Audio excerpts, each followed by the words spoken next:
Suspense murder mystery black બર્થડેની team સંસ્કારી નગરી વડોદરામાં પત્રકાર પરિષદ યોજી. ગુજરાતી સિનેમામાં અત્યાર સુધીની સૌથી વધુ ચર્ચિત અને રાહ જોવાતી સસ્પેન્સ થ્રિલર ફિલ્મ બ્લેક બર્થડેની સ્ટાર કાસ્ટ તાજેતરમાં વડોદરાની મુલાકાતે આવી પહોંચી હતી. આગામી 13 ફેબ્રુઆરી 2026ના રોજ રિલીઝ થનારી આ ફિલ્મનું પ્રમોશન કરવા માટે ફિલ્મના મુખ્ય કલાકાર અને દિગ્દર્શકોએ શહેરના મીડિયા અને ચાહકો સાથે ખાસ સંવાદ કર્યો હતો.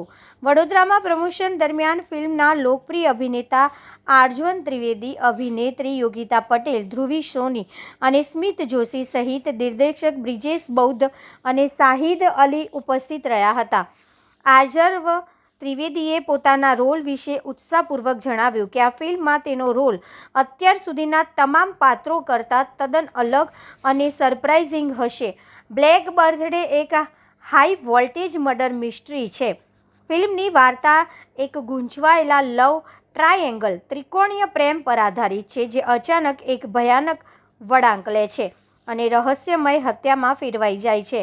ફિલ્મમાં આર્જવ ત્રિવેદી અને ચેતન દહિયાની જોડી એક ખાસ મનોવૈજ્ઞાનિક તણાવ અને રોમાંચ ઊભો કરશે. આ વેલેન્ટાઇન વીકમાં રહસ્યમય અને રોમાંચની સફર માણવા માટે બ્લેક બર્થડેની ટીમ વડોદરાની જનતાને સિનેમાઘરોમાં પધારવા હાર્દિક આમંત્રણ આપ્યું છે, જેને લઈને સસ્પેન્સ મર્ડર મિસ્ટ્રી બ્લેક બર્થડેની ટીમ સંસ્કારી નગરી વડોદરામાં પત્રકાર પરિષદ હાય, યોજી હું છું હતી. યોગિતા પટેલ અને આજે અમે બરોડામાં આવ્યા છીએ અને અમારી સરસ મજાની એક ફિલ્મ આવી રહી છે બ્લેક બર્થડે અને એ ખૂબ જ સુંદર વાત છે. એક મર્ડર મિસ્ટ્રી છે, સસ્પેન્સ ફિલ્મ છે અને એમાં લોકોને શીખવા મળશે કે જે આજની જનરેશન છે, યંગ જનરેશન છે, એ ઉતાવળે કે પછી એનામાં પેશન્સ નથી હોતું અને એ પેશન્સ ના હોવાના છતાં અને પ્રેમ પામવા માંગે છે, તો એ એનામાં પેશન્સ નથી અને શું ઘટનાઓ ઘટી જાય છે એ આ ફિલ્મમાં દર્શાવવામાં આવ્યું છે. અને સમાજને પણ આ જ હું વિનંતી કરીશ કે તમારા બાળકો, જે બાળક મા બાપ છે, એમના બાળકો પર ખાસ ધ્યાન રાખવું, કારણ કે કોઈક જીદ પૂરી ના થાય કે પેશન્સ ના હોય ત્યારે શું શું લાઈફમાં ઘટી શકે છે. તો બસ, થેન્ક યુ સો મચ. મારો બહુ જ સરસ રોલ છે એમાં. એક યંગ ગર્લ છે, કોલેજ ગર્લ છે, માસ્ટર કરતી, અને મારું એ કેરેક્ટર છે કે આખી જે સ્ટોરી છે એ મારા ઇર્દ-ગિર્દ છે. બહુ લાંબી સ્ટોરી નથી એના પાછળ. એકચ્યુઅલી ફિલ્મનું નામ અમે લોકોએ પહેલા ડિસાઈડ કર્યું હતું હેપી બર્થડે, કેમ કે આ ફિલ્મની જે સ્ટોરી છે, જે ઇન્સિડન્ટ્સ આ ફિલ્મમાં બને છે એ બર્થડેના દિવસે બને છે, એટલે અમે લોકો ફિલ્મનું નામ હેપી બર્થડે રાખેલું. પણ સમાવ કે એક પ્રોસેસ છે ટાઇટલની, કે આપણે ટાઇટલ પેલા રજીસ્ટર કરાવવા પડતા હોય છે. જ્યારે અમે લોકો રજીસ્ટર કરાવવા ગયા ત્યારે એમને ટાઇટલ હેપી બર્થડે મળ્યું નહીં, એટલા માટે આ ફિલ્મનું નામ અમે બદલવાનું વિચાર્યું અને પછી નક્કી કર્યું કે બ્લેક બર્થડે, આમના મોઢેથી એ શબ્દ નીકળેલો બ્લેક બર્થડે, જે હેપી બર્થડે કરતા પણ બ્લેક બર્થડે શબ્દ છે એ ફિલ્મમાં પ્રોપર રીતે જાય છે ટાઇટલ, એટલે અમે પછી ફાઇનલી બ્લેક બર્થડે ફિલ્મનું ટાઇટલ રાખ્યું. એ ફિલ્મનું જોનર બી એવું છે કે તમને કેમ કે લાગશે જોઈને કે હા, બ્લેક બર્થડે આ ટાઇટલ આની ઉપર બરાબર છે.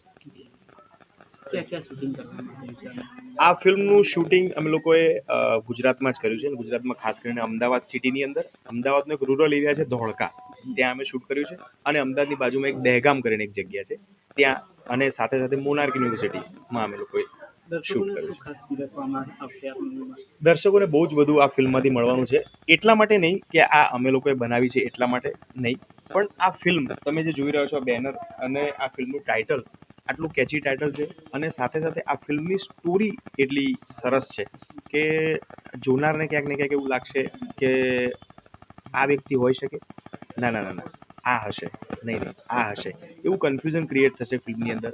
ટ્રાયેંગલ લવ સ્ટોરી છે અને સાથે સાથે મર્ડર મિસ્ટ્રી. આ ઝોનર છે ને, ગુજરાતી ભાષામાં, ગુજરાતી ફિલ્મોમાં આ ઝોનર જલ્દી જોવા મળતું નથી, કેમ કે આપણું ગુજરાતી પબ્લિક છે ને એ કાં તો લવ સ્ટોરી અને કાં તો કોમેડી ફિલ્મો જોવા માટે પ્રેરાયેલું છે. પણ અમે લોકો એવું નક્કી કર્યું છે કે ફિલ્મ એક અલગ અંદાજથી અને અલગ સબ્જેક્ટ પર બનાવે તો કદાચ ક્યાંક એવું થાય કે લોકોની પસંદ નથી હોતી. જનરલી કેવું છે કે ડિરેક્ટર શું આપે છે એના પર લોકો જોતા હોય છે, એટલે અમે એવો પ્રયત્ન કર્યો છે કે એક નવું ઝોનર આપીએ ગુજરાતી ભાષાને, ગુજરાતી ફિલ્મ ઇન્ડસ્ટ્રીને, અને કદાચ જો ઓડિયન્સને આ ફિલ્મ અમારી ગમી જાય તો અમને પણ મજા આવશે કે ચલો એક નવું ટ્રાય કર્યું અને લોકોને ગમ્યું. અમે તો પ્રયત્ન કર્યો જ છે કે લોકોને ગમી જાય. 10 મિનિટ એક ક્વેશ્ચન મગજમાં ઉઠશે જેનો જવાબ તમને 10 મિનિટ પછી મળી જશે. એટલે જી, હું છું ધ્રુવી સોની. હું અહીંથી જ ભણી છું. મેં મારો અભિનયનો મતલબ અભ્યાસ અહીંથી MS-માંથી જ કર્યો છે. અને મારી આ ચોથી ફિલ્મ છે. First is jalebi rocks. તો એમાં 1ના પાછળનું યંગ વર્ઝન એ જે અહીં જ શૂટ થયું હતું આપણે અલકાપુરીમાં જ. તો એમાં મારો આખો અલગ રોલ હતો કે ક્યુટ છે, મતલબ સ્કૂલમાં જાય છે, કોલેજમાં જાય છે. બટ આ ફિલ્મ છે એમાં બહુ જ અલગ રોલ છે મારો. અને આ રોલ પ્રિપેર કરવા માટે મેં 1 મહિનો મતલબ મેન્ટલી, અમુક રોલ હોય એવા કે તમારે મેન્ટલી પ્રિપેર કરવા પડે એને. તો યસ, બહુ જ અલગ રીતે હું તમને આમાં જોવા મળીશ અને ખૂબ જ અદ્ભુત ફિલ્મ છે. તો તમે લોકો જુઓ. 13 ફેબ્રુઆરીએ અમારી ફિલ્મ આવી રહી છે બ્લેક બર્થડે.